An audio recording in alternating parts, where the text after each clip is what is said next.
اللهم إني أسألك علما نافعا.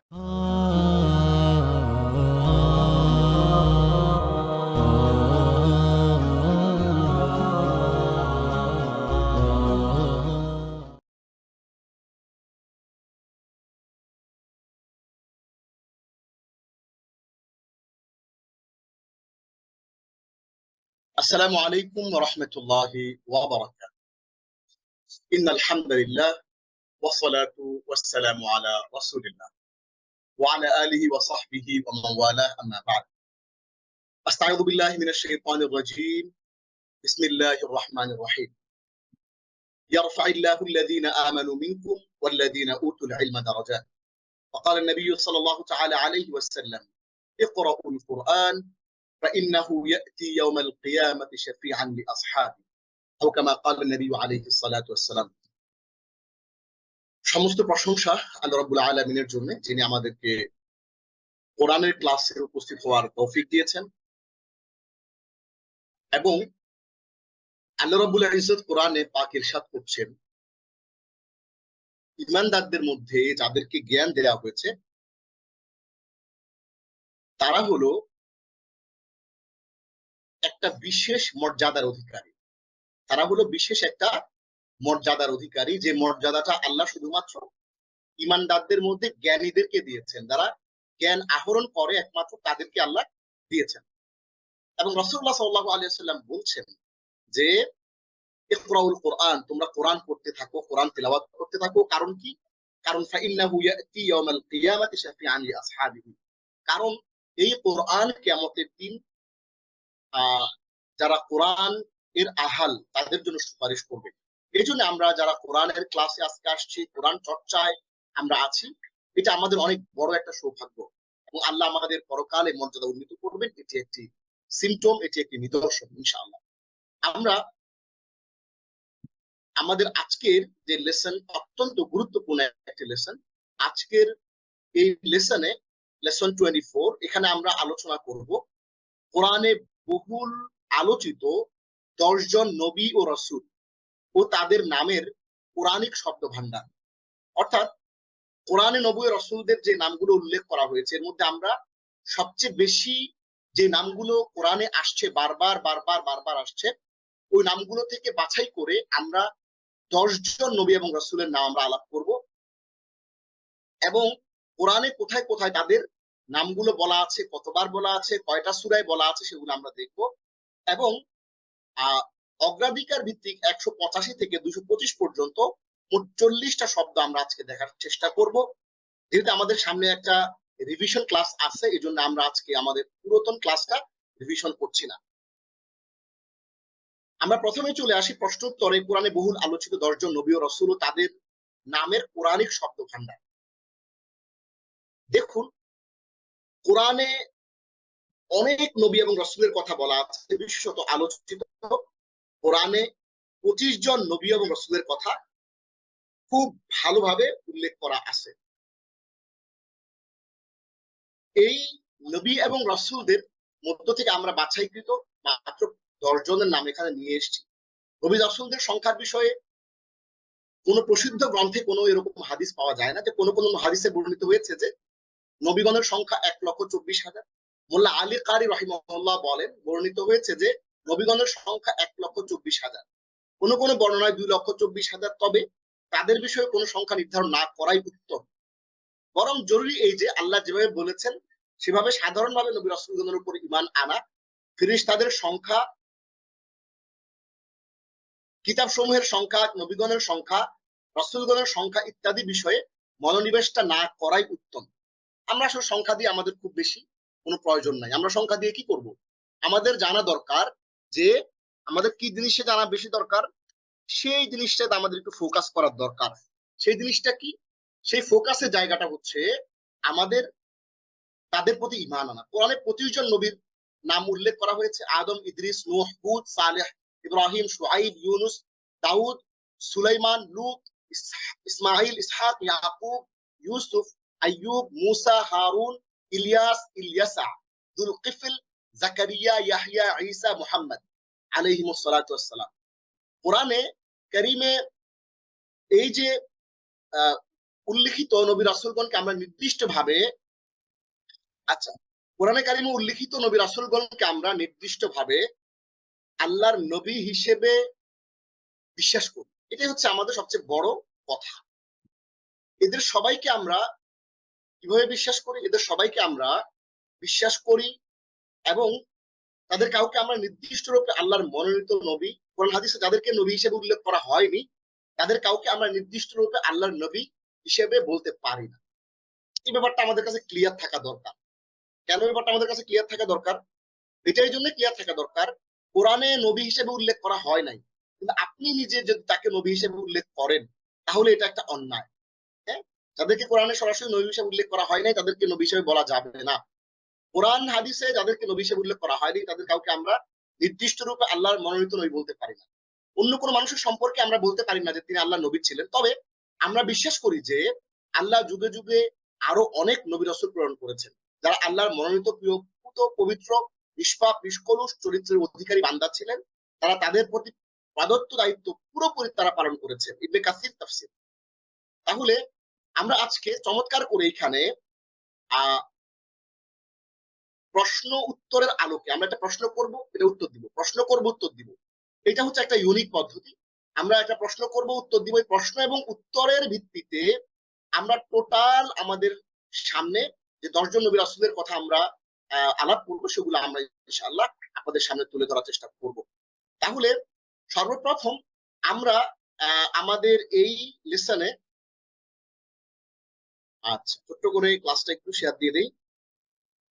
আমরা এই যে নবী 10 জন নবী রাসূলের আলাপ করবো, আমাদের আজকে পুরো আলাপটা হবে ভোকাবুলারি বেসড। তাদের নাম কয়বার কোরআনে আসছে এবং তাদের এই নামের শব্দগুলো কিভাবে আমরা আয়ত্ত করতে পারি সেটা নিয়ে আমরা আজকে আলাপ করব। তাহলে প্রথমে চলে আসি আমরা হযরত আদম আলাইহিস সালাতু ওয়াসসালাম। আদম আলাইহিস সালাতু ওয়াসসালামের আলাপটা আমরা প্রথমেই করব। সর্বপ্রথম মানুষ ও নবী হযরত আদম আলাইহিস সালাতু ওয়াসসালাম। পৃথিবীর সর্বপ্রথম মানুষ এবং নবী হযরত আদম আলাইহিস সালাতু ওয়াসসালাম। তার স্ত্রী ছিলেন হাওয়া আলাইহিস সালাতু ওয়াসসালাম। তাদের সন্তান শীস আলাইহিস সালাতু ওয়াসসালাম পরবর্তীতে আল্লাহর একজন নবী হয়েছিলেন। প্রশ্ন হচ্ছে, সর্বপ্রথম পৃথিবীতে কারা হত্যাকাণ্ড ঘটায়? হযরত আদম আলাইহিস সালাতু ওয়াসসালাম এবং হযরত আদম আলাইহিস সালাতু ওয়াসসালামের সন্তান হাবিল ও কাবিল পৃথিবীতে সর্বপ্রথম হত্যাকাণ্ড ঘটায়। কোরআনে মোট 9টি সূরার 25 জায়গাতে, কয় জায়গায়? 25 জায়গায় তার নাম উল্লেখ করা হয়েছে। তার মানে শুধুমাত্র আদম এই শব্দটি শিখেই আপনি কোরআনের 25টা শব্দ আপনার আত্মস্থ হয়ে যাচ্ছে। আদম আলাইহিস সালাতু ওয়াসসালামের কথা আমরা জানি, এটা শেখার কিছু নাই, খুবই সিম্পল। এরপর নবী নূহ আলাইহিস সালাতু ওয়াসসালাম, তিনি 950 বছর মানুষকে আল্লাহর পথে ডেকেছেন। কোরআনে আসছে, ইন্নী দাউতু কওমি লাইলা ওয়া নাহারা, যে আমি আমার কওমকে রাত্রি দিন আমি তাদেরকে আল্লাহর পথে ডেকেই গিয়েছি। লাইলান ওয়া নাহারা, রাত দিন মিলিয়ে অনেক লম্বা সময় তিনি 900 বছরের বেশি তিনি আল্লাহর পথে মানুষদেরকে তিনি অনবরত ডেকেছেন। 950 বছরের দীর্ঘ জীবন লাভ করেছিলেন এবং দিন রাত মানুষকে আল্লাহর পথে তিনি ডেকেছেন। প্রশ্ন হচ্ছে, কোন নবীর সন্তানকে ঈমান না আনার গোয়ার্তুমির কারণে আল্লাহ বন্যায় ডুবিয়ে মেরেছিলেন? নূহ আলাইহিস সালাতু ওয়াসসালামের ছেলে কেনআন। আমরা অনেকেই জানি এই কেনআনের কুফরির কারণে মহান আল্লাহ তাকে প্লাবনে ডুবিয়ে মেরেছিলেন। নূহ আলাইহিস সালাতু ওয়াসসালাম বলেছিলেন যে তুমি আসো, তুমি তো আমার সন্তান, হ্যাঁ, তুমি আমার সাথে এই নৌকায় উঠে যাও। কিন্তু নিয়ম ছিল যারা বিশ্বাসী তারাই একমাত্র নৌকায় উঠতে পারবে। যারা আল্লাহকে অবিশ্বাস করে, অহংকার করে, তারা নৌকায় উঠতে পারবে। সে অহংকার করেছিল, সে বলেছিল যে আমি জুদি পাহাড়ে উঠে যাব। জুদি পাহাড়টা তৎকালীন সবচেয়ে বেশি উঁচু পাহাড় ছিল। তার ধারণা ছিল যে জুদি পাহাড় পর্যন্ত আল্লাহর এই প্লাবনটা পৌঁছতে পারবে না। ওই জুদি পাহাড় সহ একেবারে সবকিছু আল্লাহ ধ্বংস করে দিয়েছিলেন এবং তখন আল্লাহ ঘোষণা করেছিলেন যে ইন্নাহু লাইসা মিন আহলি, তুমি যদিও মনে করো যে সে তোমার ঔরসজার সন্তান, কিন্তু ঈমান না আনার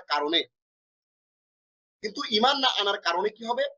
ঈমান না আনার কারণে সে তোমার সন্তানের অন্তর্ভুক্ত হয় নাই। এই নূহ আলাইহিস সালাতু ওয়াসসালামের নাম 28টি সূরায় 43 বার উল্লেখ করা হয়েছে এই 43টা শব্দ আমরা নূহ শব্দটা মুখস্থ জানা বুঝার মাধ্যমে 43টা কোরআনের শব্দ আমরা মুখস্থ করে ফেললাম। নবী রাসূল নাম্বার 3 হযরত ইব্রাহিম আলাইহিস সালাতু ওয়াস সালাম, তিনি তাওহীদ বা একত্ববাদের প্রচারক, একমাত্র মহান নবী রাসূল যাকে নিজ সন্তানকে কুরবানি বা জবাই করার আদেশ করা হয়েছিল। তিনি আল্লাহর আদেশে তার পুত্র ইসমাঈল আলাইহিস সালাতু ওয়াস সালামকে কুরবানির জন্য প্রস্তুত করেছিলেন, হ্যাঁ, যা তার আল্লাহর প্রতি পরম ভক্তি ও আনুগত্যের প্রমাণ বহন করে।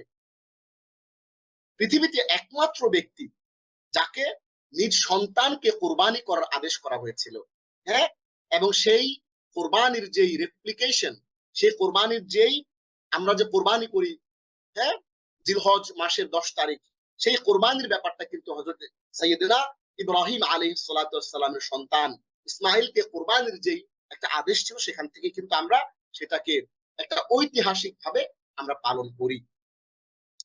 প্রশ্ন হচ্ছে, কাবাঘর নির্মাণকারী ও সর্বপ্রথম মানুষকে আল্লাহর বাইতুল্লাহর হজে আহ্বানকারী কে ছিলেন? মানে হচ্ছে কাবা প্রথম কে নির্মাণ করেছিলেন এবং মানুষ সর্বপ্রথম, আমরা যে আজকে হাজার হাজার লক্ষ লক্ষ মানুষ হজ করতে যায়, সর্বপ্রথম মানুষকে হজের জন্য কি আহ্বান করেছিলেন? উত্তর হচ্ছে হযরত ইব্রাহিম আলাইহিস সালাতু ওয়াস সালাম কাবাঘর নির্মাণ করেছিলেন এবং মানুষকে তিনি ওয়াযিন ফিন নাস বিল হজ্জ ইয়াতুকা রিজালান ওয়া আলা কুল্লি দামিরি ইয়াতিনা মিন কুল্লি ফাজ্জিন আমিক। আল্লাহ আদেশ করেছিলেন যে মানুষের মাঝে তুমি হজের আহ্বান ছড়ায়া দাও। ওয়াযিন ফিন নাস বিল হজ্জ, হজের ব্যাপারটা তাদের মাঝে তুমি ছড়িয়ে দাও। ইয়াতুকা রিজালান, তারা হেঁটে হেঁটে আসবে, বিভিন্ন বাহনে চড়ে আসবে, পৃথিবীর বিভিন্ন আনাচে কানাচে থেকে মানুষজন এই আমার এই বাইতুল্লাহকে হজ করার উদ্দেশ্যে, বাইতুল্লাহকে তাওয়াফ করার, বাইতুল্লাহর পাশে সাফা মারওয়া তাওয়াফ করার উদ্দেশ্যে তারা আসবে, এই ঘোষণাটা তুমি দিয়ে দাও। সর্বপ্রথম তিনি বাইতুল্লাহর হজে আহ্বানকারী ছিলেন হযরতে সাইয়েদনা ইব্রাহিম আলাইহিস সালাতু ওয়াস সালাম। হযরত ইব্রাহিম আলাইহিস সালাতু ওয়াস সালাম কাবাঘর নির্মাণ করেছিলেন এবং মানুষকে বাইতুল্লাহর ঘরে হজের জন্য তিনি প্রথম আহ্বান করেছিলেন। প্রশ্ন, উম্মতে মুহাম্মাদি বা মুসলিম উম্মাহ কারা ও তাদের উৎপত্তি কোথা থেকে? হযরত ইব্রাহিম আলাইহিস সালাতু ওয়াস সালামের স্ত্রী হাজরার পুত্র হযরত ইসমাঈল আলাইহিস সালাতু ওয়াস সালামের বংশে জন্ম নেন শেষ নবী হযরত মুহাম্মদ সাল্লাল্লাহু আলাইহি ওয়াসাল্লাম। শেষ নবী হযরত মুহাম্মদ সাল্লাল্লাহু আলাইহি ওয়াসাল্লামের অনুসারীগণ উম্মতে মুহাম্মাদি বা মুসলিম উম্মাহ বলে পরিচিত।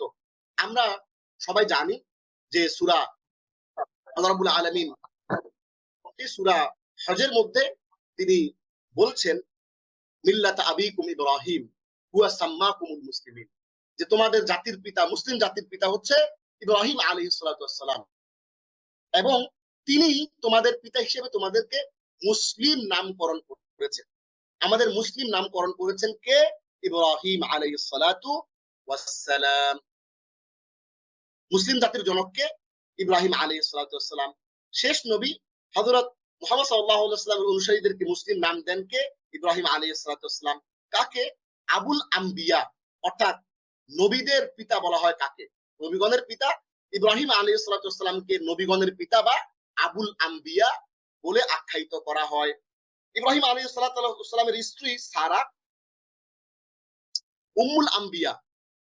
তাহলে যদি আবুল আম্বিয়া থাকে, উম্মুল আম্বিয়াও থাকবে, হ্যাঁ। তাহলে উম্মুল আম্বিয়া বা নবীগণের মাতা বলা হয় কাকে? ইব্রাহিম আলাইহিস সালামের স্ত্রী সারা, তাকে উম্মুল আম্বিয়া বা নবীগণের মাতা বলা হয়। হযরত ইব্রাহিম আলাইহিস সালামের নাম কোরআনে 25টি সূরায় মোট 69 বার উল্লেখ করা হয়েছে। এখন প্রশ্ন হচ্ছে যে আমরা আলাপ করতেছি আন্ডারস্ট্যান্ড কোরআন এন্ড সালাহ, আমরা কোরআনের ভাষা শেখা এবং কোরআনকে বুঝার ব্যাপারে আলাপ করতেছি। সুতরাং কেন আমরা এই নবীগুলোর ব্যাপারে আলাপ করছি? আমরা নবীদের বিষয়ে আলাপ করছি এই জন্যই, এই নবীদের নামগুলো এবং নবীদের ব্যাপারে সম্যক একটা ধারণা আপনি যখন কোরআন বুঝতে যাবেন, কোরআনের আয়াতগুলো ঘাটতে যাবেন, কোরআনের আন্ডারস্ট্যান্ডিংটা আপনি ধারণ করতে যাবেন, তখন এই নবীদের ব্যাপারগুলো আপনার জানতে হবে। ভেরি বেসিক জিনিসপত্র আমরা আলাপ করতেছি।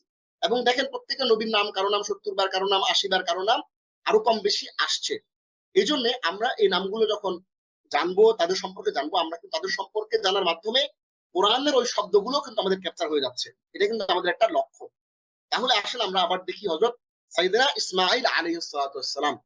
বর্ণনা, হযরত ইসমাঈল আলাইহিস সালাতু ওয়াস সালাম ছিলেন হযরত ইব্রাহিম আলাইহিস সালামের পুত্র। তিনি পবিত্র শহর মক্কায় বসবাস করতেন। তাহলে যদি কেউ আপনাকে প্রশ্ন করে যে তিনি কোথায় বসবাস করতেন, ইসমাইল আলাইহিস সালাম মক্কায় বসবাস করতেন এবং কাবা শরীফ নির্মাণে তার পিতাকে সহযোগিতা করেন। তার জীবনে অসীম ধৈর্য, আল্লাহর প্রতি অবিচল আনুগত্য এবং কোরবানি দেওয়ার ঘটনা বিশেষভাবে উল্লেখযোগ্য। তার থেকে মুসলিম উম্মার শিক্ষা হলো আল্লাহর আদেশ ও ত্যাগের মহিমা। সূরা নম্বর 37, সূরা আস-সাফফাত আয়াত 100 থেকে 107। পৃথিবীর একমাত্র ব্যক্তি হিসেবে আল্লাহর পক্ষ থেকে কাকে জবাই করার বা কুরবানি দেওয়ার আদেশ দেওয়া হয়েছিল? উত্তর হচ্ছে হযরত ইসমাইল আলাইহিস সালামকে পৃথিবীর একমাত্র ব্যক্তি হিসেবে তাকে কুরবানি করার আদেশ আল্লাহর পক্ষ থেকে করা হয়েছিল। হযরত ইসমাইল আলাইহিস সালাম আল্লাহর পক্ষ থেকে জবাই করার আদেশ দেওয়া হয়েছিল তাকে। তিনি ছিলেন ইব্রাহিম আলাইহিস সালামের বড় সন্তান। তিনি ইব্রাহিম আলাইহিস সালামের স্ত্রী হাজেরার গর্ভে জন্মগ্রহণ করেন। জন্মের পূর্বেই তাকে বিজ্ঞ বলে সুসংবাদ দেওয়া হয়েছিল যে শেষ বয়সে, একেবারে বয়স শেষের দিকে তার জন্ম হয়েছিল এবং আল্লাহ গর্ভে থাকা অবস্থায় বলেছিলেন ফাবাশশারনাহু বিগুলামিন হালিম, আমি তাকে সুসংবাদ দিয়েছি একটা প্রজ্ঞাময় হালিম, একটা সহিষ্ণু সন্তান। হ্যাঁ, হুলমুন প্রজ্ঞা, এই প্রজ্ঞাবান একটা সন্তানের আল্লাহ সুসংবাদ দিয়েছিলেন তাকে। মোট 8টি সূরার 12 জায়গায় হযরত সাইয়েদনা ইব্রাহিম আলাইহিস সালাতু হযরত ইসমাইল, ভুল হয়েছে এখানে, ইসমাইল আলাইহিস সালামের নাম উল্লেখ করা হয়েছে। এবার আমরা জানবো ইউসুফ আলাইহিস সালাম। হযরত ইউসুফ আলাইহিস সালাম ছিলেন নবী হযরত ইয়াকুব আলাইহিস সালামের পুত্র। তিনি তার স্বপ্ন দর্শনের জন্য পরিচিত। ইসলামের ইতিহাসে স্বপ্ন দর্শনের জন্য সবচেয়ে বিখ্যাত যে মানুষটি, তার নাম হচ্ছে ইউসুফ আলাইহিস সালাম, যা তার জীবনে বড় একটা পরিবর্তন এনেছিল। তার ভাইয়েরা হিংসা করে তাকে কূপে ফেলে দিয়েছিল এবং পরে মিশরে তিনি দাস হিসেবে বিক্রি হয়ে যান। আমরা জানি যে তাকে লম্বা কাহিনী, যে তার ভাইয়েরা তাকে কূপে ফেলে দিয়েছিল এবং তাদের বাবাকে বলেছিল এটা মিথ্যা, জামার মধ্যে রক্ত এনে তারা বলেছিল যে তাকে বাঘে খেয়ে ফেলেছে।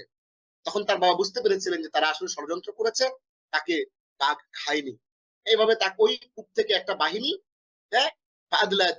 তারা পানি তুলতে গিয়ে এই বাচ্চাটাকে কুড়িয়ে পায় এবং তারা বাজারে বিক্রি করে দেয়। এরপরে মিশরের যে বাদশাহ আজিজ, তিনি তার সেই বাচ্চাটাকে কিনে নিয়ে আসেন বাজার থেকে এবং তার স্ত্রীকে বলেন যে সে হয়তো আমাদের জন্য সন্তান হতে পারে বা আমরা তাকে লালন পালন করবো। আল্লাহ তাকে মিশরের শাসক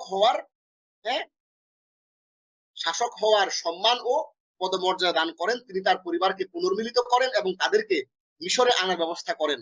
তার জীবনের কাহিনী কোরআনে সূরা ইউসুফে বিশদভাবে বর্ণিত হয়েছে। সূরা ইউসুফ সূরা নম্বর 12 আয়াত 404 থেকে 101। কার নামে কোরআনে স্বতন্ত্র একটি সূরা রয়েছে? হযরত ইউসুফ আলাইহিস সালামের নামে পবিত্র কোরআনে সূরা ইউসুফ নামে একটা সূরা রয়েছে। এগুলো ছোট ছোট করে আমরা হয়তোবা কুইজ আকারেও আমরা এগুলো ব্যবহার করতে পারি। কোন নবীর বাবা, দাদা ও পরদাদা নবী ছিলেন? এটা একমাত্র ব্যক্তিত্ব, ইসলামের ইতিহাসে একমাত্র ব্যক্তি তার নিজের নবী ছিলেন, বাবা নবী ছিলেন, দাদা নবী ছিলেন, পরদাদা নবী ছিলেন। ইসলামের ইতিহাসে আর কেউ এমনটা ছিলেন না। যেমন মুহাম্মদ রাসূলুল্লাহ সাল্লাল্লাহু আলাইহি ওয়াসাল্লাম, তার বাবা কিন্তু নবী ছিলেন না, তার দাদাও ছিলেন না। তিনি একমাত্র নবী, তার যে বংশ, সে বংশে একমাত্র নবী। কিন্তু সাইয়েদনা ইউসুফ আলাইহিস সালামের বংশের গল্পটা একটু ভিন্ন। তিনি নিজে নবী ছিলেন, তার পিতা নবী ছিলেন, তার দাদা নবী ছিলেন, তার পরদাদা তিনিও নবী ছিলেন। হযরত ইউসুফ আলাইহিস সালাম নিজে নবী ছিলেন, তার পিতাকে ইয়াকুব আলাইহিস সালাম তিনিও নবী ছিলেন, তার পিতা ইসহাক আলাইহিস সালাম তিনিও একজন নবী ছিলেন এবং তার পরদাদা ইব্রাহিম আলাইহিস সালাম তিনিও নবী ছিলেন। তাহলে সিরিয়ালটা কিরকম?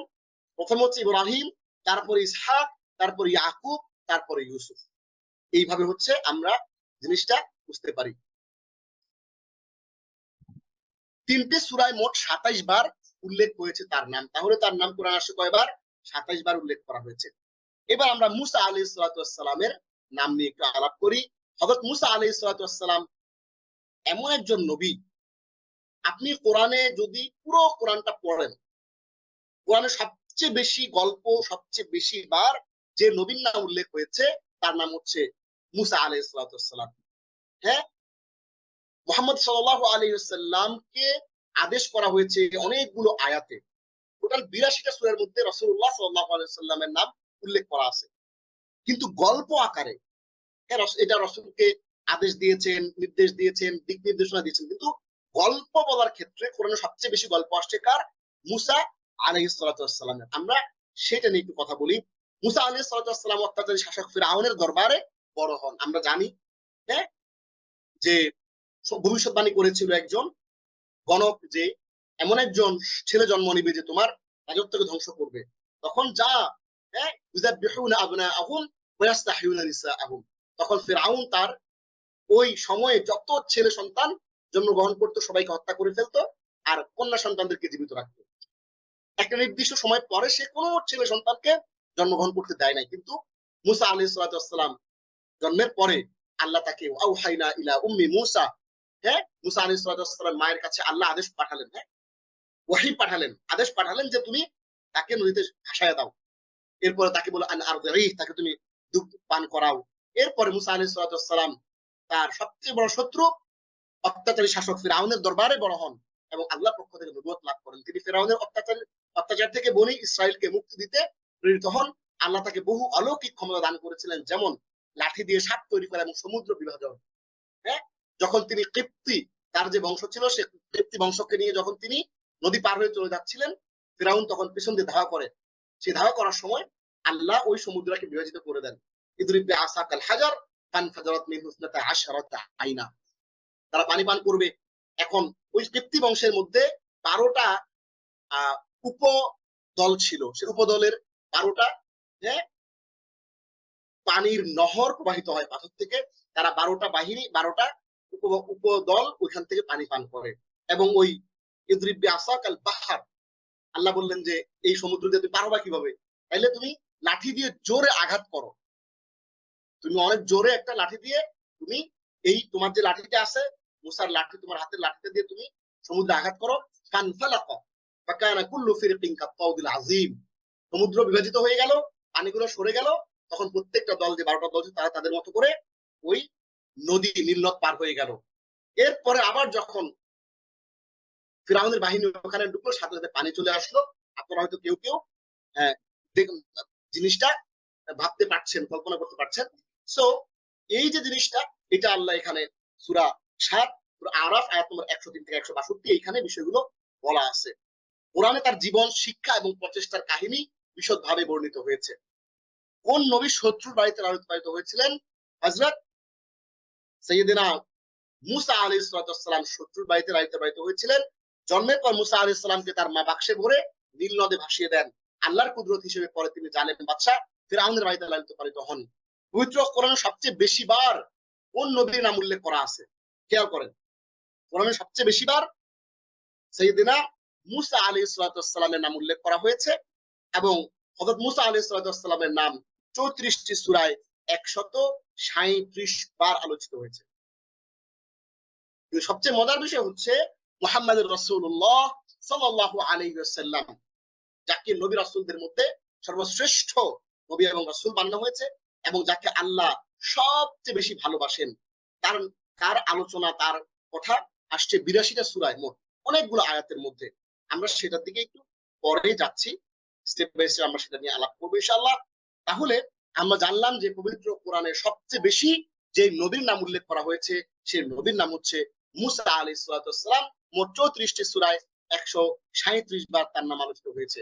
এরপর আসে হযরত দাউদ আলাইহিস সালাম, একজন হ্যাঁ সায়েন্টিস্ট। দাউদ আলাইহিস সালাম, হযরত দাউদ আলাইহিস সালাম আল্লাহর কাছ থেকে জাবুর কিতাব লাভ করেছিলেন। কোরআনে আছে ওয়া আতাইনা দাউদ জাবুরা, আমি দাউদকে জাবুর কিতাব দিয়েছিলাম, তিনি ছিলেন সুমিষ্ট কণ্ঠের অধিকারী। হ্যাঁ কোরআনে তাকে বলা হয়েছে যে তিনি তার কিতাবটা তেলাওয়াত করতেন এবং ওই তেলাওয়াত শোনার জন্য মাছেরা পর্যন্ত তারা চলে আসতো। তিনি অত্যন্ত ন্যায়পরায়ণ একজন বাদশা ছিলেন এবং ফিলিস্তিনের জালিম রাজা জালুতকে তিনি পরাজিত করেন। দেখেন এই জিনিসগুলো কোরআনে আসছে। এখন যখন আমরা আপনাকে দাউদ আলাইহিস সালামের বিষয়গুলা যখন আমরা আপনাকে এই সংক্ষিপ্ত ভাবে ছোট ছোট প্রশ্নের মাধ্যমে শিখিয়ে দিচ্ছি, তখন জিনিসটা যখন আপনি কোরআনে পাবেন তখন আপনার ব্যাপারগুলো মনে আসবে। তাহলে দাউদ আলাইহিস সালাম অত্যাচারী শাসক জালুতকে হত্যা করেন। তিনি তার শাসনামলে ন্যায় বিচার প্রতিষ্ঠা করেন এবং জনগণের মাঝে শান্তি ও সুবিচার সুনিশ্চিত করেন। সূরা 38, সূরা সাদ আয়াত 20 থেকে 26। কোন নবী কামারের কাজ করতেন? আপনারা যে দেখেন যে এক একজন মানুষ কি হয়, তারা দোকান খুলে বসে।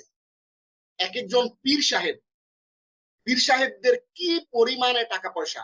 হ্যাঁ, আমার পীরদের সাথে কোনো ব্যক্তিগত কোনো ক্লেশ নাই, ব্যক্তিগত কোনো রেশারেশি নাই, কিন্তু একজন পীর মানে হচ্ছে শত শত হাজার কোটি টাকার মালিক। কিভাবে? তারা মনে করে যে পীর হওয়া মানে বিশাল সম্পত্তির মালিক হওয়ার সমতুল্য। অর্থাৎ তারা মুসাফা টাকা ছাড়া মুসাফা করেন না। আপনি মুসাফা করলেই এখানে হাতে টাকা দিতে হবে, এবং তাদের এত এত পরিমাণ সম্পত্তি, অনেক লম্বা আলাপ, সেদিকে আমি যাব না। কিন্তু প্রত্যেকটা নবী তারা কিন্তু নিজেদের হাতের কাজ করতেন। সাইয়েদনা দাউদ আলাইহিস সালাম তিনি নিজে কামারের কাজ করতেন। আপনারা জানেন যে কামার মানে কি? যে বিভিন্ন ধরনের, হ্যাঁ, প্রজেসপত্র তৈরি করা, হাতুড়ি দিয়ে পিটিয়ে পিটিয়ে লোহা পিটানো, এরকম পরিশ্রমের কাজ তারা করতেন। তারা নবুয়ত লাভ করার পরে এটাকে ব্যবসা হিসেবে নেন নাই। সুতরাং আমরা যারা যে অবস্থায় যে পেশায় আছি, আমাদের পরিশ্রম করে উপার্জন করতে হবে। হ্যাঁ, পরিশ্রম করে উপার্জন করাটা হচ্ছে নবীদের সুন্নাহ। এবং যারা পরিশ্রম করে উপার্জন করে, হাদিসের মধ্যে আল কাসিব হাবিবুল্লাহ, পরিশ্রম করে উপার্জন যারা করে তারা হচ্ছে আল্লাহর বন্ধু। রিকশা চালায় একজন মানুষ, মনে করেন সে এই রিকশা চালক, এই ব্যক্তিটা যদি হালাল ভাবে তার টাকাটা কোথাও সুদের উপরে না লাগায়, ওই টাকাটা দিয়ে সে জিনিসপত্র কিনে খায়, তাহলে পরকালে, এবং সে 5 ওয়াক্ত নামাজ পড়ে, সৎভাবে চলে, সঠিক পথে চলে, সুন্নাহ অনুযায়ী জীবন যাপন করে, পরকালে তার জান্নাতে যাওয়ার সম্ভাবনা অনেক বেশি হয়ে যায়। এই কারণেই আমরা এই জায়গাটা থেকে একটা জিনিস শিখি, সেটা হচ্ছে নিজে উপার্জন করে ইনকাম করতে হবে। হ্যাঁ, অন্য কোনো, আমি ডিফারেন্ট একটা কনসেপ্টে এক কনটেক্সটে চলে গিয়েছিলাম। কোন নবী কামারের কাজ করতেন? দাউদ আলাইহিস সালাম কামারের কাজ করে সংসার চালাতেন। তাকে জাবুর কিতাব দেওয়া হয়েছিল, তিনি একদিন পর পর রোজা রাখতেন। একদিন পর পর রোজা রাখতেন। এটা আমরা কোরআন এবং হাদিসের মাধ্যমে জানতে পেরেছি। 9টি সূরায় মোট 16 বার তার নাম উল্লেখ করা হয়েছে, দাউদ আলাইহিস সালামের নাম। এরপরেই আমরা জানি হযরত সুলাইমান আলাইহিস সালাম। এই সুলাইমান আলাইহিস সালাম ছিলেন ইসলামের ইতিহাসে আরেকজন বড় সায়েন্টিস্ট। এখন প্রশ্ন করবে, সায়েন্টিস্ট কেন বলছেন? আমরা সায়েন্টিস্ট কেন বলছি একটু পরে আমরা একটু আলাপ করবো আপনাদের সাথে বিষয়টা। বাবা এবং ছেলে দুজনেই বিজ্ঞানী ছিলেন। হযরত সুলাইমান আলাইহিস সালাম ছিলেন হযরত দাউদ আলাইহিস সালামের পুত্র। তিনি জ্ঞান, প্রজ্ঞা ও ন্যায় বিচারের জন্য বিখ্যাত ছিলেন। আল্লাহ তাকে নানা বিশেষ ক্ষমতা দান করেছিলেন, যেমন পশু পাখিদের ভাষা বোঝার ক্ষমতা এবং জিনদের উপর নিয়ন্ত্রণ। কি করতেন তিনি? প্রথমত পশু পাখিদের ভাষা বুঝতেন এবং জিনদের উপর তিনি নিয়ন্ত্রণ করতে পারতেন। তার নিয়ন্ত্রণ ছিল জিনদের উপর। জিনদেরকে দিয়ে তিনি তার শাসনামলে তিনি অসংখ্য মহৎ কাজ করেন এবং একটি বিশাল রাজ্য প্রতিষ্ঠা করেন। তিনি আল্লাহর নির্দেশে আজকের ফিলিস্তিনে অবস্থিত বাইতুল মুকাদ্দাস বা মসজিদ আকসা নির্মাণ করেন। এখন আমরা যদি একটু ছোট্ট কম্প্যারিজনে যাই, ইসলামের ইতিহাসে সর্বশ্রেষ্ঠ, সবচেয়ে শ্রেষ্ঠ যেই মনুমেন্ট, সবচেয়ে শ্রেষ্ঠ যেই আমরা নির্মাণ বলতে পারি, এটা হচ্ছে কাবা। কাবা নির্মাণ করেছিলেন কারা? ইব্রাহিম আলাইহিস সালাম এবং তার পুত্র ইসমাইল প্রথম নির্মাণ করেছিলেন। ইসলামের ইতিহাসে দ্বিতীয় সর্বশ্রেষ্ঠ, সবচেয়ে বড় যেই স্থাপনা, সেটি হচ্ছে আল মসজিদ আল আকসা, যেটা কোরআনে বলা হচ্ছে সুবহানাল্লাযী আসরা বিআবদিহি লাইলাম মিনাল মাসজিদিল হারাম ইলাল মাসজিদিল আকসা। মসজিদে আকসার কথা যে বলা হচ্ছিল, ওই মসজিদে আকসা নির্মাণ করেছেন কে? সাইয়েদনা সুলাইমান আলাইহিস সালাম। তিনি কাদেরকে দিয়ে তৈরি করেছিলেন? জিনদেরকে দিয়ে। এটা অনেক কষ্টসাধ্য একটা কাজ। এই কাজটা তিনি জিনদের মাধ্যমে তিনি করিয়েছিলেন। আল্লাহ তাকে সক্ষমতা দিয়েছিলেন, তিনি জিনদেরকে আদেশ করতেন, সে জিনরা তার এই কাজগুলো করে দিত। কোরআনে আপনি যদি পড়েন তাহলে পাবেন যে কিভাবে কিভাবে তিনি তাদেরকে কাজে লাগাতেন। তার শাসনামল, তাহলে তিনি আল্লাহর আদেশে আজকে ফিলিস্তিনে অবস্থিত বাইতুল মুকাদ্দাস বা মসজিদ আকসা নির্মাণ করেন। সূরা 38, সূরা সাদ আয়াত 30 থেকে 39। কোন নবী পশু পাখিদের ভাষা বুঝতেন? হযরত সুলাইমান আলাইহিস সালাম সারা পৃথিবীর বাদশা ছিলেন, তিনি পশু পাখিদের ভাষা বুঝতেন। ইসরায়েলি রওয়ায়াতে অনেকগুলো আলাপ আছে পশু পাখিদের ভাষা নিয়ে। হ্যাঁ, কোন নবী বাতাস নিয়ন্ত্রণ করার ক্ষমতা পেয়েছিলেন? হযরত সুলাইমান আলাইহিস সালাম পশু পাখিদের ভাষা বোঝা সহ এরকম একটা মুআজিজা পেয়েছিলেন যে তিনি বাতাস নিয়ন্ত্রণ করতে পারতেন। আল্লাহ তাকে বিশেষ প্রযুক্তির অধিকারী করেছিলেন।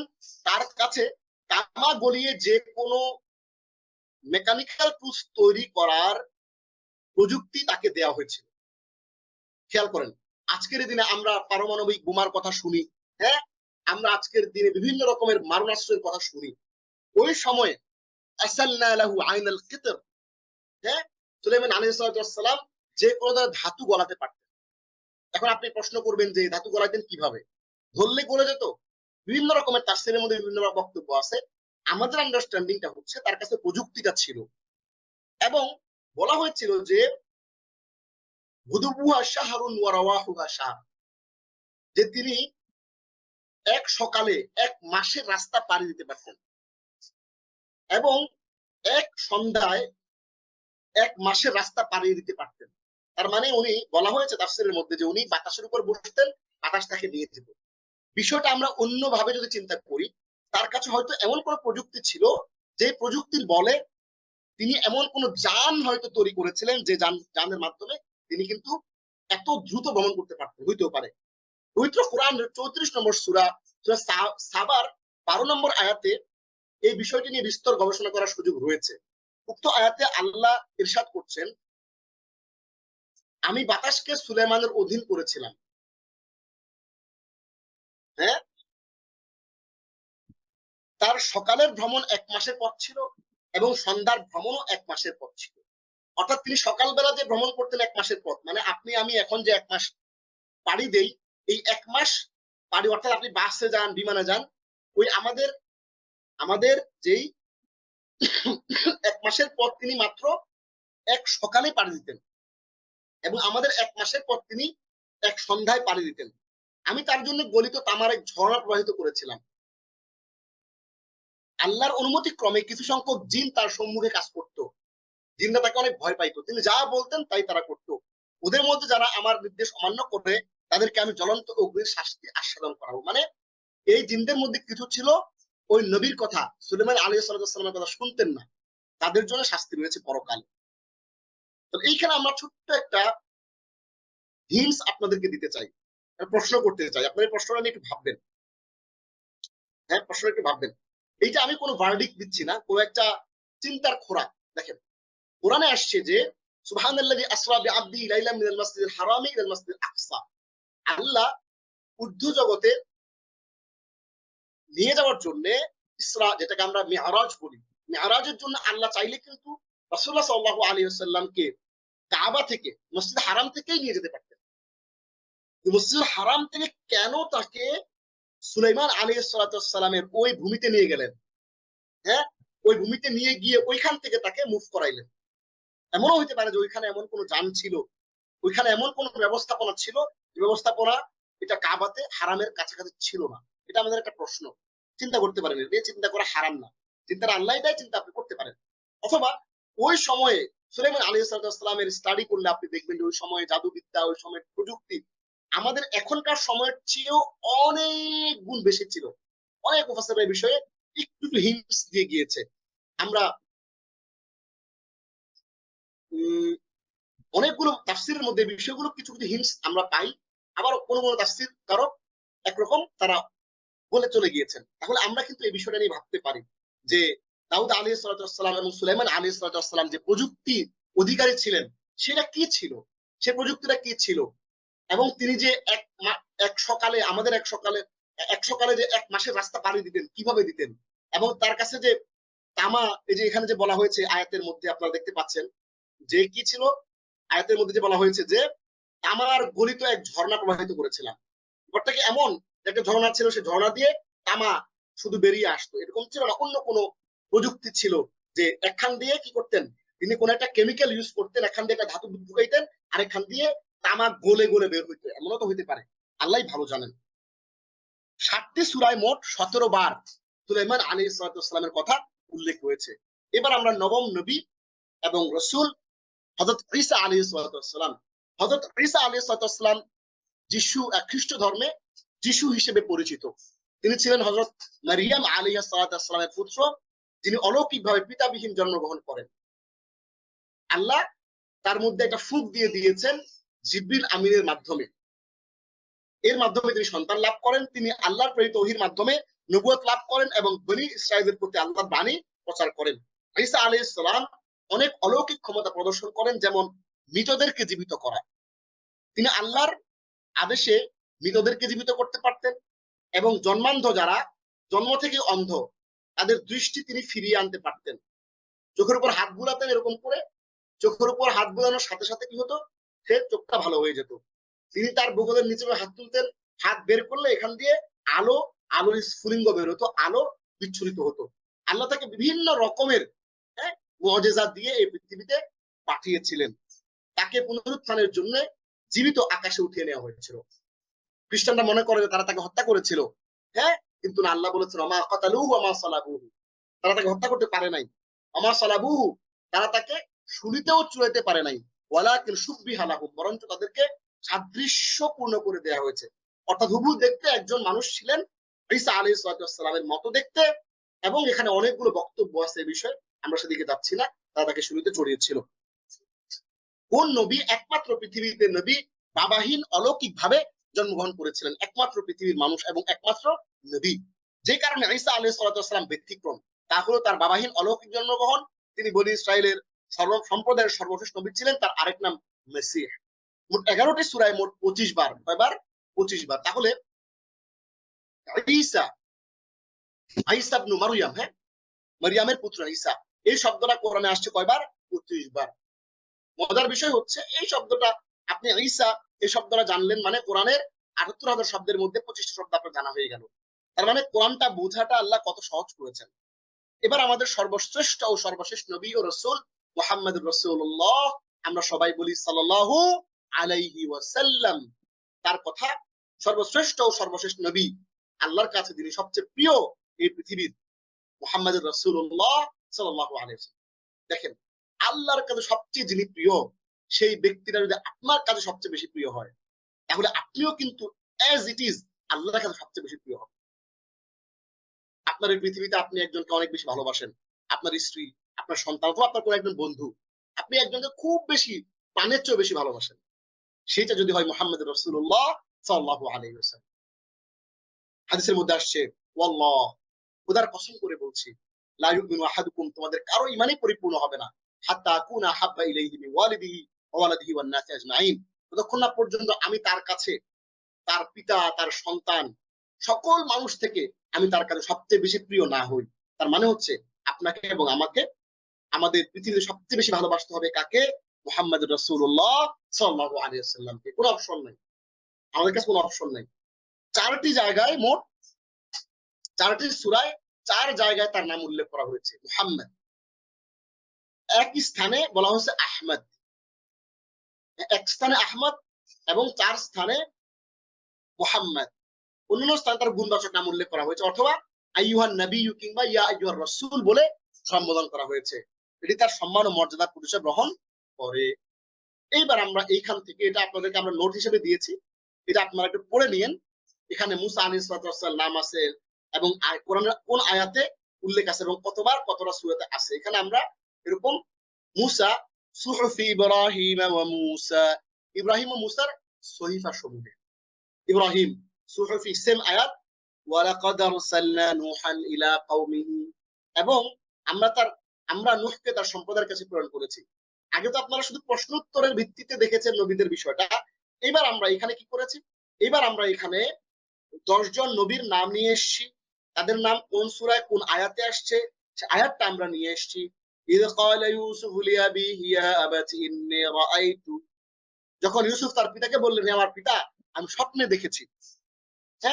ঈসা, ইন্না মাসালা ঈসা ইনদাল্লাহি কামাসালি আদম, নিশ্চয় আল্লাহর নিকট ঈসার দৃষ্টান্ত আদমের দৃষ্টান্তের মতো। সূরা 3 আলে ইমরান আয়াত 59। ওয়া আল্লামা আদামাল আসমাআ কুল্লাহা, আর তিনি আদমকে সকল নাম শিখিয়েছেন। সুলাইমান, ওয়ালি সুলাইমান আর-রিহা গুদুহা শাহর ওয়া রাওয়াহুহা শাহর, আর আমি সুলাইমানের জন্য বাতাসকে অধীন করে দিয়েছিলাম। তার সকালের ভ্রমণ 1 মাসের পথ এবং সন্ধ্যার ভ্রমণও 1 মাসের পথ। দাউদ, ওয়ালাকাদ আতাইনা দাউদা মিন্না ফাদলা, অবশ্যই আমি দাউদকে আমার পক্ষ থেকে বিশেষ অনুগ্রহ দিয়েছি। ইসমাঈল, ওয়াযকুর ফিল কিতাবি ইসমাঈল, আর কিতাবে ইসমাইলের কথা উল্লেখ করো, মুহাম্মাদুর রাসূলুল্লাহ, মুহাম্মদ আল্লাহর রাসূল। তাহলে উপরিউক্ত 10 জন নবী রাসূল নাম কয়বার কোরআনে এসেছে? উপরিউক্ত 10 জন নবী রাসূলের নাম কোরআনে এসেছে 371 বার, আলহামদুলিল্লাহ। তার মানে হইল আপনি 10 জন নবী এবং রাসূলের নাম জানলেন। কিভাবে জানলেন? তাদের বিস্তারিত প্রশ্ন উত্তরের আলোকে জানলেন। এবং কোরআনের আয়াতে যে নামগুলো আছে আমরা কালার করে দিয়েছি প্রত্যেকটা জায়গায়, এই শব্দগুলো আপনারা জানার মাধ্যমে কোরআনের যেই ৭৭,০০০ প্লাস ওয়ার্ড আছে তার মধ্যে ৩৭১ শব্দ আমাদের আয়ত্তে চলে আসলো, আলহামদুলিল্লাহ। তাহলে আমরা আপনাদের কথা দিয়েছিলাম যে প্রথমে আজকে আমরা আপনাদের সাথে আলোচনা করব প্রশ্ন উত্তরের ভিত্তিতে কোরআনে বহুল আলোচিত 10 জন নবী এবং রাসূলের নাম, এবং সেগুলোর ভোকাবুলারি কোরআনে কিভাবে আছে, কয়বার আছে, কতবার আছে, সেটা আয়াত সহ আমরা আপনাদেরকে এক্সাম্পল দেখিয়ে দিলাম। এবং আজকে আমরা এই অংশটা কমপ্লিট করার পরে আসেন আমরা এইবার পরের অংশে চলে যাই, অগ্রাধিকার ভিত্তিতে। আপনাদের হয়তো মনে আছে যে আমরা আপনাদেরকে বলেছিলাম যে অগ্রাধিকারের ভিত্তিতে, দেখেন এখানে লেখা আছে অগ্রাধিকার ভিত্তিক। অনেকেই হয়তো পরে জয়েন করেছেন, এই অগ্রাধিকার ভিত্তিক কথাটা অনেকে বুঝতে পারেন নাই। অগ্রাধিকার ভিত্তিক মানে হচ্ছে আমাদের লেসন 1-এ আমরা যে 10টা শব্দ আলোচনা করেছিলাম কোরআনের সবচেয়ে বেশি ব্যবহৃত 10টা শব্দ। তার মানে কোরআনের সবচেয়ে বেশি ব্যবহার হয়েছে যে শব্দটা আমরা আপনাকে সবার আগে শিখিয়েছি। এরপরে কম ব্যবহার হয়েছে যেটা পরে, এরপর আরেকটু কম যেটা তারপরে, এরপর আরেকটু কম যেটা এভাবে সিরিয়াল আস্তে আস্তে আস্তে আস্তে আমরা আপনাদের কথা দিয়েছিলাম যে আমরা 250 শব্দ আমরা আপনাদেরকে শেখাবো। আমাদের আজকের এই ক্লাসটা হলো আমাদের এই লেসনের 24তম ক্লাস। আমরা আরো একটা ক্লাস করবো, 25টা ক্লাস আমাদের টোটাল এই ক্লাসের, এবং টোটাল রিভিশন সহ আমাদের লেসন হবে 30টা। আমাদের এই 24তম ক্লাস, আমরা 24তম ক্লাসে 185 থেকে 225 পর্যন্ত মোট 40টা ভোকাবুলারি আমরা আজকে এখানে দেখার চেষ্টা করবো ইনশাআল্লাহ। তাহলে শুরু করি কোরআনের ভোকাবুলারি, পুরো কোরআনের 2/3 ভোকাবুলারি বা শব্দ ভান্ডার। মজার বিষয় হচ্ছে এই ক্লাসটা শেষ করার পরে আমরা আপনাদেরকে কিন্তু টোটাল একটা ভোকাবুলারি বই দিয়ে দিব, পিডিএফ। আপনারা চাইলে এটা প্রিন্ট করে নিজেরা ভোকাবুলারি কোরআনের পুরো 70% ভোকাবুলারি প্র্যাকটিস করতে পারবেন। আসেন এবার আমরা আজকে যে 25টা শব্দ 40টা শব্দ পড়বো এগুলো আমরা একটু দেখি। প্রথম শব্দ হচ্ছে দরাবা, মারা, এবং এক্সাম্পল দেয়া, বর্ণনা করা।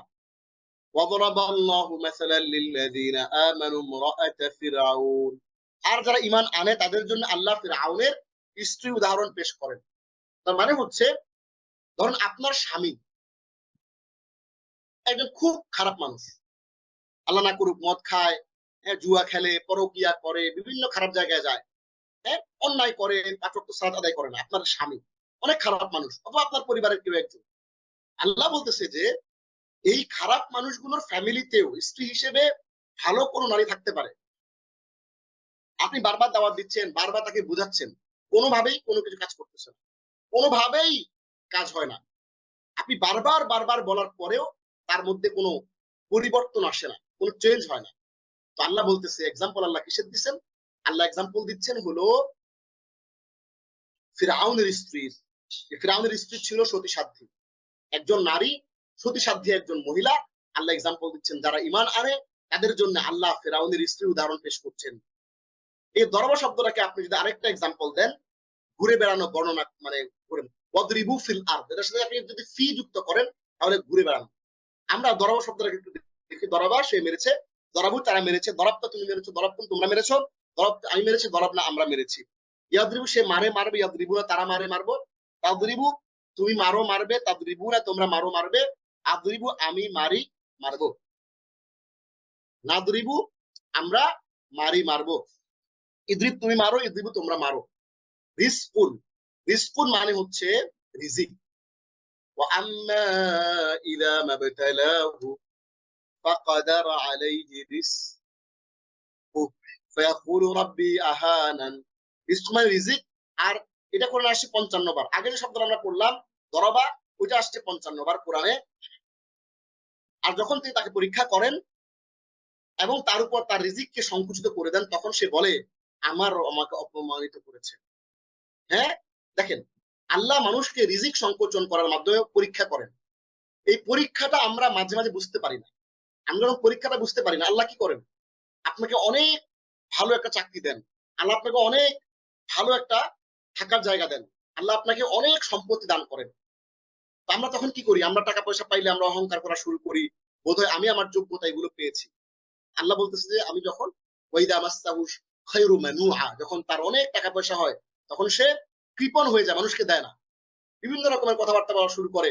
কিন্তু যখন তাকে পরীক্ষা করি, তার রিজিকটা কমায় দিই, তখন আবার কান্নাকাটি শুরু করে, আল্লাহ আমাকে, আল্লাহ আমার উপর, হ্যাঁ আল্লাহ আমাকেই দেখলো।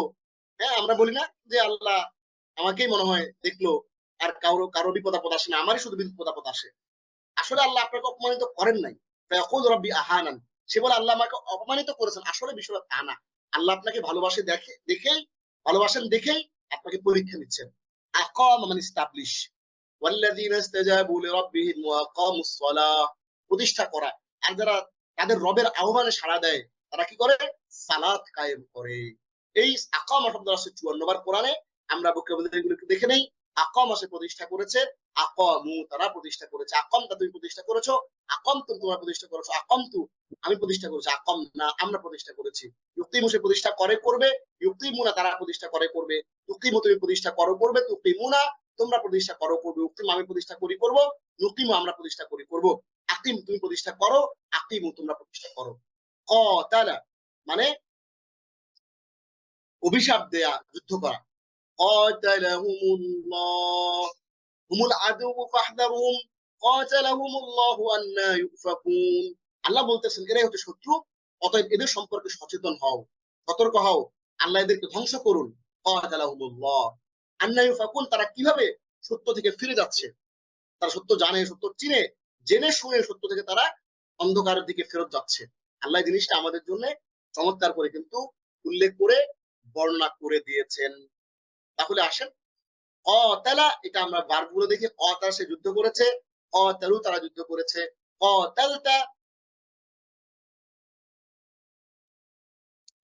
তুমি যুদ্ধ করেছো, ক্বাতালতুম তোমরা যুদ্ধ করেছো, ক্বাতালতু আমি যুদ্ধ করেছি, ক্বাতালনা আমরা যুদ্ধ করেছি।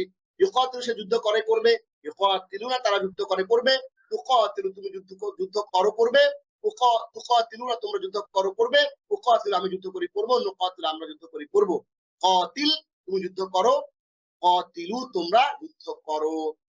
ইয়াদুন মানে হাত, এর বহুবচন হচ্ছে আইদি।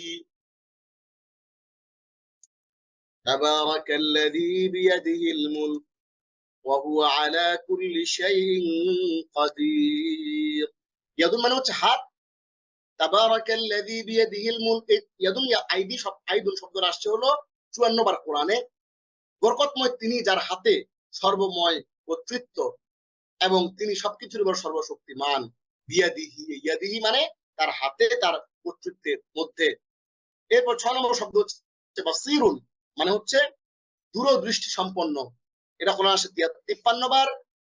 মা ইউমসিকুহুন্না ইল্লার রহমান ইন্নাহু বিকুল্লি শাইইন বাসীর। সূরা মুলক 19 নম্বর আয়াত। পরম করুণাময় ছাড়া অন্য কেউ এদেরকে স্থির রাখে না, নিশ্চয়ই তিনি সবকিছুর সম্যক দ্রষ্টা।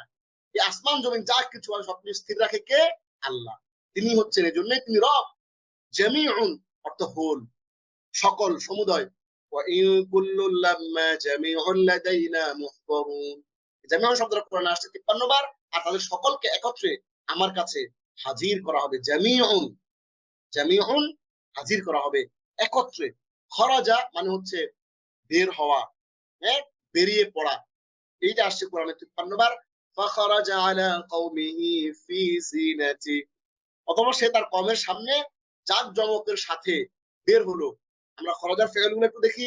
খরজ সে বের হয়েছে, খরজ তারা বের হয়েছে, খরজটা তুমি বের হয়েছো, খরজ তোমরা বের হয়েছো, খরজ তো আমি বের হয়েছি, খরজ না আমরা বের হয়েছি।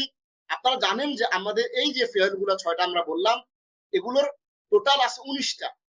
এগুলো হচ্ছে ফেলুল মাদি না অতীত কালবাচক শব্দ। খরজা খরজা, খরজু খরজাত, খরজদা খরজনা, খরজতা খরজতুমা, খরজতুম খরজতে, খরজতুমা খরজতুমনা, খরজতু খরজনা। এইটাও এখানে আছে মাত্র 6টা। এখানেও এটা হচ্ছে ভবিষ্যৎ বা বর্তমান কালবাচক, এটাকে বলে ফিউলুল মুযারে, এটাও 14টা আছে। ইয়াখরুজু ইয়াখরুজান ইয়াখরুজুনা, তাখরুজু তাখরুজান ইয়াখরুজনা, তাখরুজু তাখরুজান তাখরুজুনা, তাখরুজিনা তাখরুজান তাখরুজনা, আখরুজু নাখরুজু। 14টা। ওইখান থেকে আমরা বাছাই করে মাত্র 6টা এখানে নিয়ে এসেছি।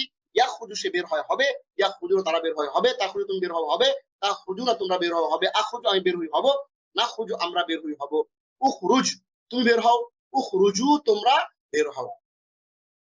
মাউত মানে হচ্ছে ডেথ, মৃত্যু মরণ ধ্বংস। আল্লাযী খালাকাল মাউতা ওয়াল হায়াতা লিয়াবলুয়াকুম আইয়ুকুম আহসানু আমালা। সূরা মুলকের 2 নম্বর আয়াত, এত চমৎকার একটা আয়াত, যেটাকে আমরা বলি যে এই আয়াতের মাধ্যমে মূলত আল্লাহ মানুষ সৃষ্টির যে উদ্দেশ্য, মানব সৃষ্টির যে রহস্য, এই রহস্যটা উন্মোচিত করেছেন আল্লাহ।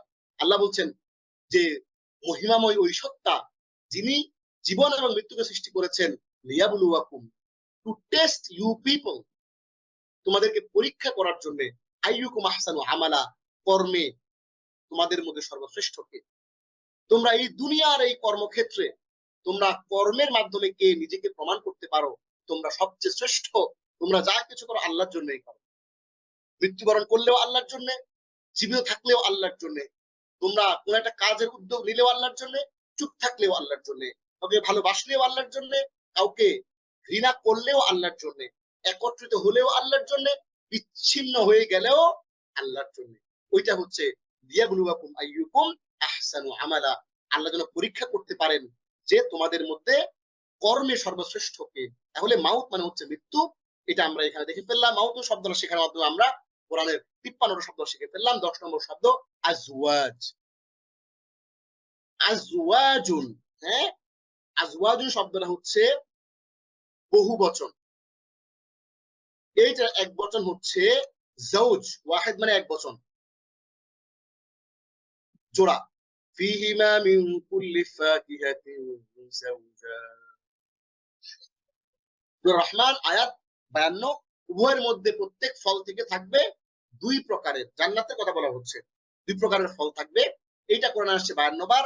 আজালুন, ডেথ, মৃত্যু। ফাইদা জাআ আজালুহুম ওয়ালা ইউআখিরুল্লাহু নাফসান ইদা জাআ আজালুহা। আজালুন মানে স্পেসিফিক, এটা ফিক্সড টাইম। এইটা যদি চলে আসে আর একটা সেকেন্ড, আমরা হয় না এবার কাছে একটু গোছায় আসি, একটু দাঁড়ান, একটু অপেক্ষা করেন, আমরা বলি না ভাই একটু জাস্ট এ মিনিট, আমরা বলি না জাস্ট এ মিনিট, একটু সময় দেন, আমি কাজটা গোছাই, যা করতেছিলাম একটু গোছায় আসি। আল্লাহ বলছে না, কাজ গোছানোর কোনো সময় নাই, জাস্ট যেখানে আসো। আমাদের বিশ্ববিদ্যালয়ের প্রফেসর, গতকালকে আলাপ করলাম, স্যার বললো যে আমাদের আরেকজন প্রফেসর, তিনি তার কাছে বলছিলেন যে ভাই সারা জীবন অনেক কিছু করলাম, আল্লাহ অনেক টাকা পয়সা দিছে, কোরআনটা পড়তে পারেন, দুঃখ করতেছিলেন।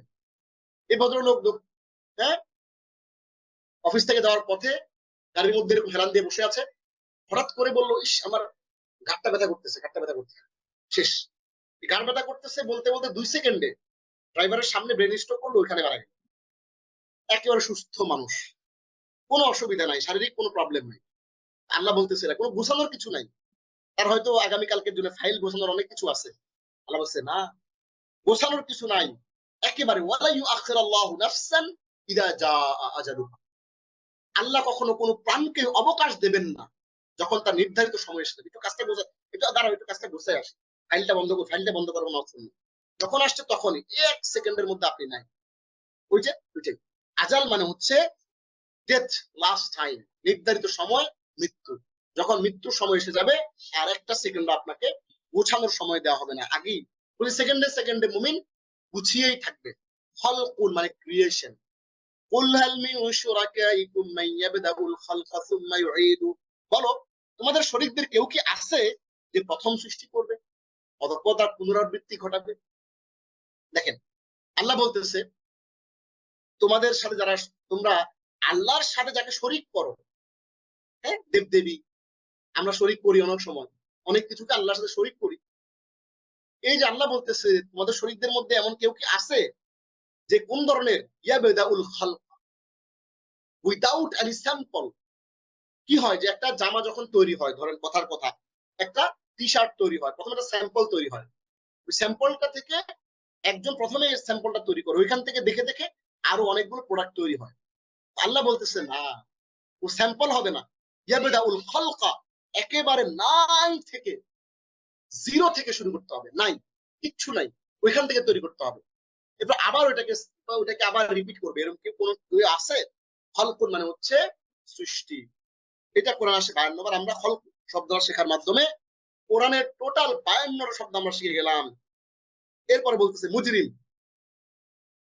ওয়ামতাজুল ইয়াউমা আইয়ুহাল মুজরিমুন। হ্যাঁ, কিয়ামতের দিন আল্লাহ বলবেন, এই মিয়া অপরাধীরা কই, কত দাপট দেখাইছো ক্ষমতার, কই তোমরা, ওয়ামতাজুল ইয়াউমা আইয়ুহাল মুজরিমুন, অপরাধীরা আলাদা হয়ে যাও, আজকে আলাদা হয়ে যাও, খারাপ মানুষরা আলাদা, ভালো মানুষরা আলাদা। আল্লাহ খারাপ মানুষদেরকে অসম্মান করবেন, অপমান করবেন এই কিয়ামতের ময়দানে। আল্লাহ বলতেছেন, ইয়াওয়াদুল মুজরিমু লাউ ইয়াফতাদি মিন আযাবি ইয়াউমিযিন বিবানি। আল্লাহ, অপরাধী তাদেরকে একে অপরের দৃষ্টিগোচর করা হবে, এটা নাই। ইয়াওয়াদুল মুজরিমু, অপরাধী চাইবে, লাউ ইয়াফতাদি, যদি সে সেদিনের শাস্তি থেকে তার সন্তান সন্ততিকে পণ হিসেবে মুক্তি পেতে, সন্তানদেরকে মুক্তিপণ হিসেবে দিয়ে হলেও সে মুক্তি পেতে চাইবে। সন্তানের জন্য কত কিছু করলাম দুনিয়াতে, দুর্নীতি করলাম সন্তানের জন্য, হ্যাঁ, হারাম ভাবে ইনকাম করলাম, আজকে না হয় সন্তানকে মুক্তিপণ হিসেবে দিয়ে দেই, আমি বেঁচে যাই। তখন সন্তানের কাছে যখন যাবে, শয়তান বলবে, ইয়াউমা ইয়াফিরুল মারউ মিন নাফসি, সন্তান তার মতো করে দৌড়াবে, বলবে যে আমার তো কোনো বাবাই ছিল না, আমি তোমার চিনি না। স্ত্রী তার হাজবেন্ডকে চিনবে না। মুজরিম মানে অপরাধী, ইয়াওয়াদুল মুজরিমু, অপরাধী চাইবে, হায় যদি সে সেদিনের শাস্তি থেকে তার সন্তান সন্ততিকে পণ হিসেবে, মুক্তিপণ হিসেবে দিয়েও যদি সে মুক্তি পায়, কিন্তু সেই সুযোগ থাকবে না। মুজরিম মানে অপরাধী, আর মুজরিমুনা মানে বহুবচন। ওয়াল্লা, অ্যাস্ট্রে, মিসলিড, ওয়ামান ইয়াফআলু মিনকুম ফাকাদ দাল্লা সাওয়াআস সাবিল, তোমাদের মধ্য থেকে যে এমন করবে সে সরল পথে বিচ্যুত হবে। দাল্লা মানে বিচ্যুত হওয়া। এটা কোরআন আসছে 52 বার। আমরা ভার্বগুলো একটু দেখে আসি, চলেন। দাল্লা, সে পদভ্রষ্ট হয়েছে, দাল্লা দাল্লু, দালালতা দালালতুম, দালালতু দালালনা, ইউদিল্লু ইউদিল্লানি, ইউদিল্লু ইউদিল্লুনা, তুদিল্লু তুদিল্লুনা। আচ্ছা, এখানে একটু ভুল হয়েছে আমাদের, এখানে ইয়াদিল্লু হবে। হ্যাঁ, ইয়াদিল্লু ইয়াদিল্লুনা,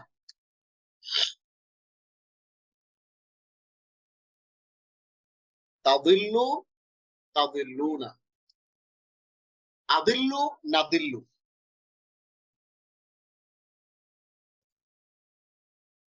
আদিল্লু মানে আমি পথভ্রষ্ট হব, নাদিল্লু মানে আমি পথভ্রষ্ট হব।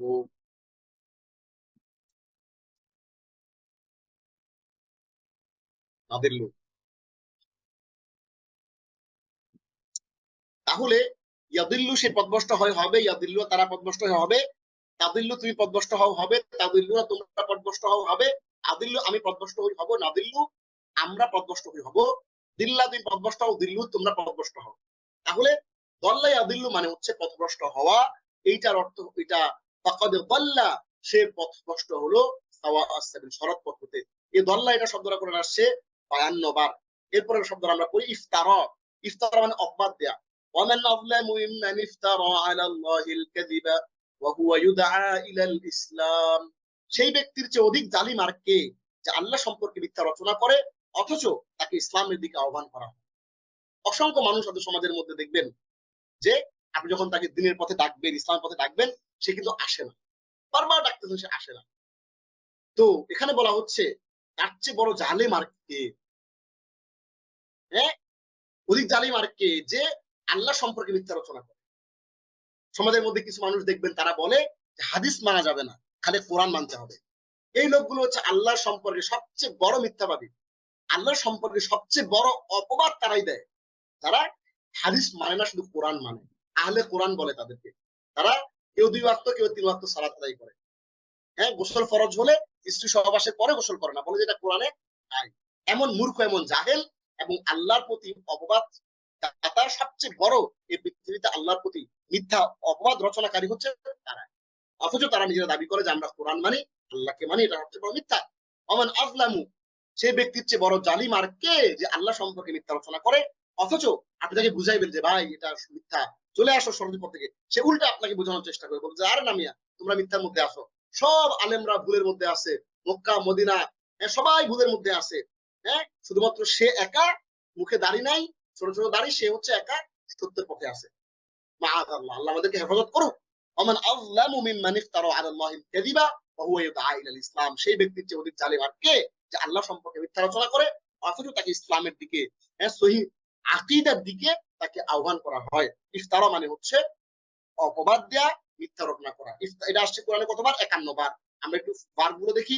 ইফতারা অপবাদ দিয়েছে, ইফতারাও, ইফতারাইতে, ইফতারাইতুম, ইফতারাইতু, ইফতারাইনা, ইয়াফতারি, ইয়াফতারুনা, তাফতারি, তাফতারুনা, আফতারি, নাফতারি, ইফতারি, ইফতারু। আমরা এটা দেখে ফেললাম। এরপরে আমাদের 16 নম্বর শব্দ আহলাকা। আহলাকা মানে ধ্বংস করে দেয়া, বিনাশ করে দেয়া। ইয়াকুলু আহলাকতু মালাল লুবাদা, সে বলে আমি প্রচুর ধন সম্পদ নিঃশেষ করেছি।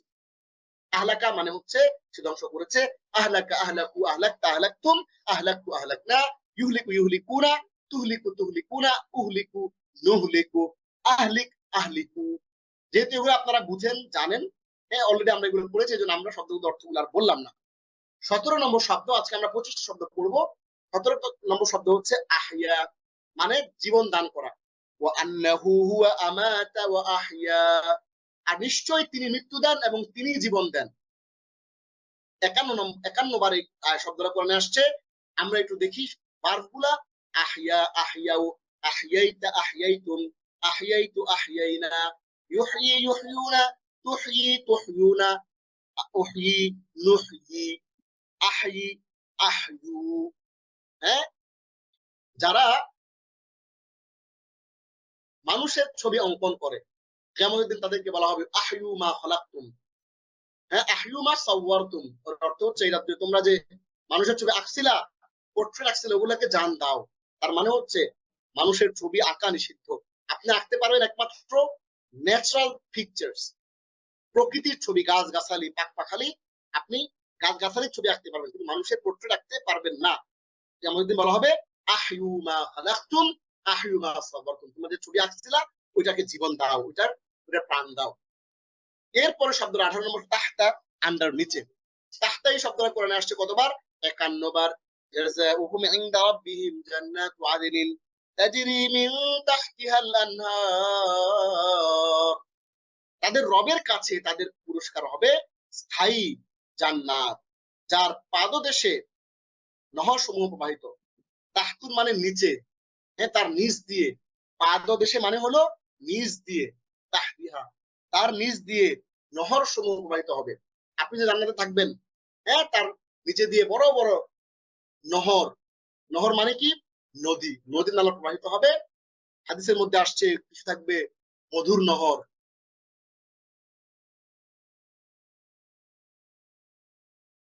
আর কিছু থাকবে দুধের নহর, কিছু থাকবে হ্যাঁ শরাবের, মদের নহর। আপনি যা ইচ্ছা যেদিকে বলবেন ওদিকে প্রবাহিত হবে, যখন ইচ্ছা তখন সেখান থেকে আপনি পান করতে পারবেন, যেভাবে ইচ্ছা সেভাবে আপনি সেখানে চলতে পারবেন।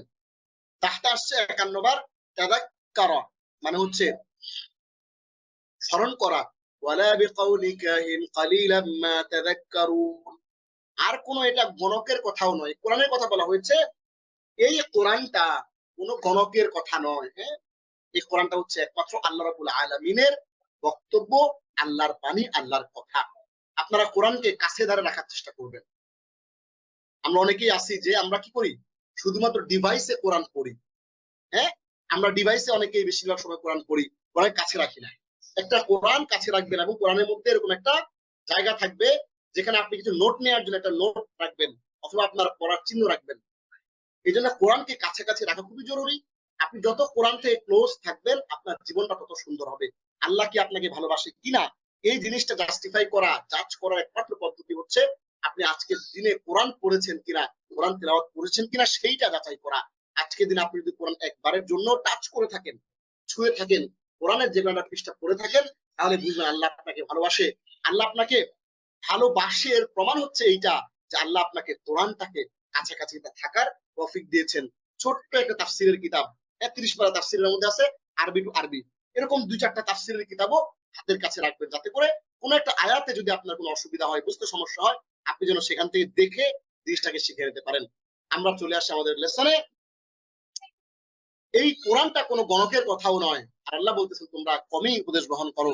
তাদাক্কারা তাদাক্কারু তাদাক্কার তাদাক্কারতুম তাদাক্কারতু তাদাক্কারুনা ইয়াতাদাক্কারু ইয়াতাদাক্কারুনা তাদাক্কারু তাদাক্কারুনা আতাদাক্কারু না তাদাক্কারু তাদাক্কার তাদাক্কারু। এরপর আসছে 20 নম্বর শব্দ নাহরুন, মানে হলো রিভার, নদী। এর বহুবচন হচ্ছে আনহার। নাহরুনের বহুবচন হলো কি? আনহার। এই নাহরুন শব্দটাকে আমরা কোরআনে পাই 51 বার। ইন্নাল মুত্তাকিনা ফি জান্নাতিন ওয়া নাহার, নিশ্চয়ই মুত্তাকিরা থাকবে বাগ বাগিচা ও ঝর্ণাধারার মধ্যে। অর্থাৎ জান্নাতীদের আশেপাশে থাকবে বাগ বাগিচা, এত সুন্দর সুন্দর বাগান থাকবে। আজকে সুইজারল্যান্ড দেখলে আপনার চোখ ভরে যায়। আজকে বিভিন্ন রকমের টিউলিপ ফুল দেখলে এত সুন্দর মনে হয় আপনার, সুবহানাল্লাহ। আপনি বলেন যে ওয়াও মাশাআল্লাহ সুবহানাল্লাহ, আল্লাহু আকবার বলেন। ওই এত সুন্দর সুন্দর ফুল আপনার জান্নাতের আশপাশ দিয়ে থাকবে, আপনার চোখ ভরে যাবে। আল্লাহ বলতেছেন ইন্নাল মুত্তাকিনা, নিশ্চয়ই মুত্তাকিরা থাকবে কোথায়? ফি জান্নাত, বাগ বাগিচা। আপনার জান্নাতের আশপাশে গাছ আর গাছ দেখবেন। ওয়ানাহার, এবং ঝর্ণা ধারা দেখবে যে কি সুন্দর ঝর্ণা প্রবাহিত হচ্ছে, ঝর্ণার পানিতে ঘ্রাণ আসতেছে। আপনি দেখবেন যে পাখি পাখালি উঠতেছে, এত ভালো লাগবে। উম্মাতুন, আমাদের ক্লাসটা প্রায় শেষের দিকে, আমরা হয়তো আর 5-6 মিনিটের মধ্যে ক্লাস শেষ করতে পারবো ইনশাআল্লাহ। উম্মাতুন উমামুন ওয়া তারা কুল্লু উম্মাতিন জাসিয়া, আর তুমি প্রতি জাতিকে দেখবে ভয়ে নত জানু। এটা কিয়ামতের কথা বলা হচ্ছে। কিয়ামতের দিন প্রত্যেকটা জাতি ভয়ে তারা নত জানু হয়ে থাকবে। এখন সবাই পাওয়ার দেখায়, তখন কেউ পাওয়ার দেখাবে না। তখন একমাত্র পাওয়ার কার? লিমানিল মুলকুল ইয়াউম, আজকের ক্ষমতা একমাত্র কার? আল্লাহ নিজেই বলবেন লিল্লাহিল ওয়াহিদুল কাহ্হার, একমাত্র পরাক্রমশালী আল্লাহরই হচ্ছে আজকের সকল শক্তি, সকল পাওয়ার। তাহলে উম্মাতুন উমামুন, উম্মাতুন যে শব্দটা, এইটার বহুবচন হচ্ছে উমামুন। এটা কোরআনেও আছে, উমামুন ক্বাদ খালাত মিন ক্বাবলিহিমুর রুসুল, এরকম আছে। উমাম শব্দটা কোরআনে অনেকবার আসছে। আমরা একটু দেখি কয়বার আসছে। 51 বার। এরপরে জাদা, জাদুন, জাদুন মানে হচ্ছে পাথেয়। ফাইন্না খায়রাজ জাদিত তাকওয়া,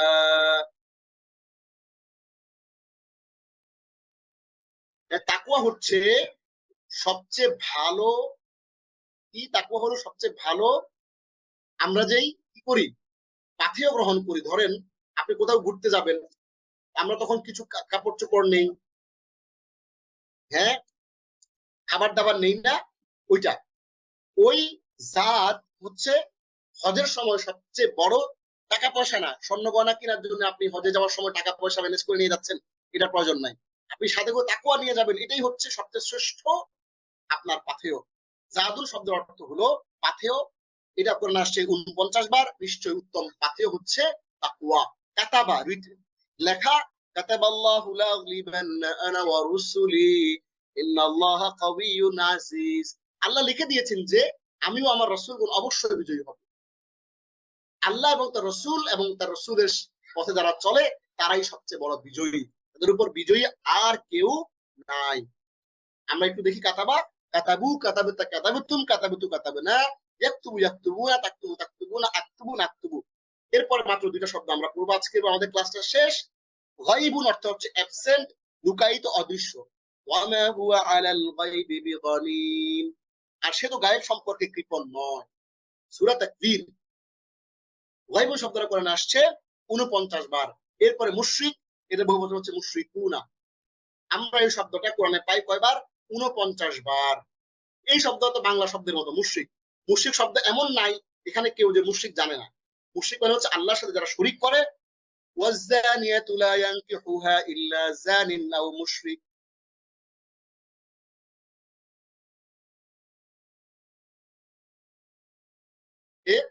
কোরআনে বলা হচ্ছে যে ব্যভিচারী কেবল ব্যভিচারিণী নারী অথবা মুশরিক নারীকে ছাড়া কাউকে বিয়ে করবে না। যিনি সমাজে প্রকাশ্যে ব্যভিচার করে, এই ব্যভিচারী নারীকে কোনো মুসলিম বিয়ে করবে না। ব্যভিচারী কেবল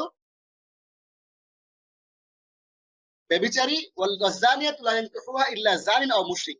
ব্যভিচারী নারী যে সে একজন ব্যভিচারী পুরুষকে বিয়ে করবে অথবা মুশরিককে বিয়ে করবে, কোনো মুসলিম পুরুষ কোনো ব্যভিচারী নারীকে বিয়ে করতে পারবে না। তাহলে মুশরিকুন শব্দের অর্থ হলো শরিকদার, শরিককারী, আল্লাহর সাথে শরিককারী। এটা 49 বার কোরআনে আসছে, এর বহু বচন হচ্ছে মুশরিকুনা। এর মাধ্যমে আমরা কোরআনের আপনাদেরকে যে কথা দিয়েছিলাম, আজকে আমরা আপনাদের সাথে আমরা 1 ঘন্টা 15 মিনিটে টোটাল 2টা জিনিস কভার করলাম।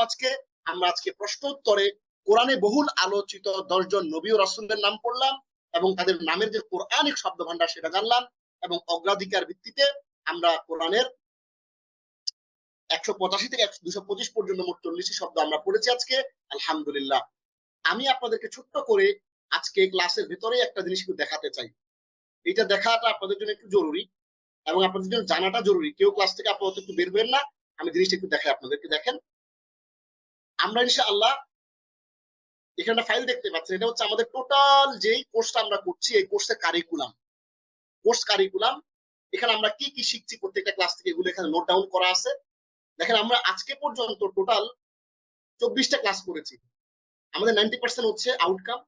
আমাদের আগামী যে ক্লাসটা হবে আগামী মঙ্গলবারে, ওই ক্লাসে আমরা শিখবো টোটাল 250 পর্যন্ত 25টা শব্দ শিখবো, এবং আগামী ক্লাসে আমরা কোরআনে বহুল ব্যবহৃত হা না বোধক 11টা শব্দ শিখবো, যেগুলো কোরআনে এসেছে 5000 বার, এবং বিভিন্ন রূপের কোরআনে সবচেয়ে বেশি রিপিট হয়েছে যে শব্দগুলো, ওই শব্দগুলো আমরা পড়বো। এবং দৈনন্দিন জীবনে আরবিতে কথাবার্তা বলার জন্য কিছু আরবি কথোপকথন আমরা শিখবো। আমরা এত বড় একটা আরবি কোর্স করলাম, কিন্তু আরবিতে একটু কথোপকথন না শিখলে এটা খারাপ দেখা যায়। এটা আমরা একটু শেখার চেষ্টা করবো ইনশাআল্লাহ। এবং এই দুটো লেসনের পর আমাদের আরো দুটো ক্লাস আছে। একটা ক্লাস আমরা রিভিশন দিব, তার মানে হচ্ছে আজকে ক্লাসটার পর আমাদের আরো 3টা ক্লাস আছে। প্রথম ক্লাসটা হচ্ছে 25 নম্বর লেসন, আর দ্বিতীয় ক্লাসটা হচ্ছে রিভিশন। আমরা 19, 20, 21, 22, 23, 24, 25 এরকম এই 8টা ক্লাস আমরা একসাথে রিভিশন দিব ইনশাআল্লাহ। আমাদের ফেভারিটটাকে আমরা কভার করব। দেখেন, আমরা এখানে আপনাদের মনে আছে নিশ্চয়ই যে আমরা 19তম ক্লাস থেকে 19 নম্বর লেসন, 20 নম্বর লেসন, 21 নম্বর লেসন, 22 নম্বর লেসন, 23 নম্বর লেসন, 19, 20, 21, 22, 23 এই 5টা লেসনে আমরা টোটাল ভার্বটাকে কভার করেছিলাম। টোটাল ভার্বটাকে কভার করেছিলাম। এবং আজকে 24 নম্বর লেসনে আমরা চমৎকার নবীদের বিষয়ে কিছু জানলাম, এবং আগামী ক্লাসে আরো জরুরি কিছু বিষয় আমরা জানবো। এরপর আমরা পুরো সবগুলো ক্লাসের রিভিশনে যাবো। 19, 20, 21, 22, 23, 24, 25 7টা ক্লাসের একটা রিভিশন দিব, এবং রিভিশন দেওয়ার পর আমাদের আরেকটা ক্লাস হবে। সেই ক্লাসে আমরা সবাই সংক্ষিপ্ত একটা পরীক্ষা নিব। সেই পরীক্ষাটা সাজেশন আমরা আগে দিয়ে দিব আপনাদেরকে। ওই সাজেশনের আলোকে ধরেন 10টা প্রশ্ন থাকলে সাজেশন দিয়ে ওই 10টা প্রশ্ন থেকে আমরা আপনাদেরকে ওই প্রশ্ন থেকে 5টা প্রশ্ন আমাদেরকে এখানে বসে ভিডিও ক্লাসেই আমরা এখানে বসে আমরা লিখবো। আমরা এখানে লিখবো, এখানে বসেই আমরা সাবমিট করে দিব। আমাদের যে পেজটা আছে হোয়াটসঅ্যাপে, ওখানে আমরা আপলোড করে দিব। আমরা পেজটা খুলে দিব ওই দিনের জন্য। এবং কোর্স সমাপনী আমাদের একটা, আমরা এই কোর্সটা শেষ হচ্ছে আমাদের কি শিখলাম, আমাদের কোর্সের আউটকামটা কি, সেটা নিয়ে আলাপ করবো। এবং সামনে যে আরেকটা কোর্স আসতেছে সেই কোর্সটা কি সেটা নিয়ে আমরা সংক্ষিপ্ত নতুন কোর্সটা ঘোষণা দিব। তাহলে আমাদের আরো ক্লাস হবে আগামী মঙ্গলবারে একটা, সেটা হচ্ছে আমাদের 25তম লেসন, এবং পরের শনিবার আবার রিভিশন হবে, এবং তার পরের মঙ্গলবারে আমাদের সংক্ষিপ্ত পরীক্ষা এবং কোর্স সমাপনী এবং নতুন কোর্সের ঘোষণা আসবে। আল্লাহ রাব্বুল আলামিন আমাদের সবাইকে কোরআনকে বুঝে শুদ্ধভাবে তিলাওয়াত করার পাশাপাশি কোরআনকে আমাদের ব্যক্তি, পরিবার এবং সমাজ জীবনে আমাদেরকে ধারণ করার তৌফিক দিন, আমিন। হাদা মা ইনদি ওয়াল ইলমু ইনদাল্লাহ আলাইহি তাওয়াক্কালতু ওয়া ইলাইহি উনীব। হাদা ওয়া সাল্লাল্লাহু আলা সাইয়্যিদিনা মুহাম্মদ ওয়া আলা আলিহি ওয়া সাহবিহি আজমাইন। ওয়াসসালামু আলাইকুম ওয়া রাহমাতুল্লাহি ওয়া বারাকাতুহু।